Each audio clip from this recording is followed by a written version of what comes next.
වැස්සකට උනත් උඹව නතර කරන්න බැරි කොට අනාගතේ උඹව කවුරු නතර කරන්නද පුතා?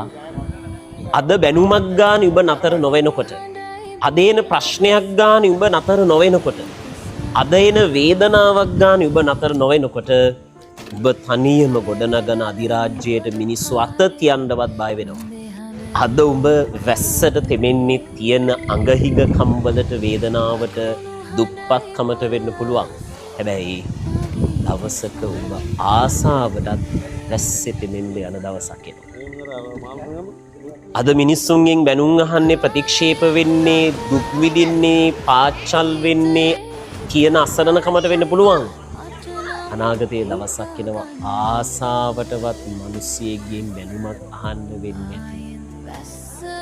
මේක තමයි පුතා ජීවිතේ නැති කාලය සහ ඇති කාලය අතර වෙනස.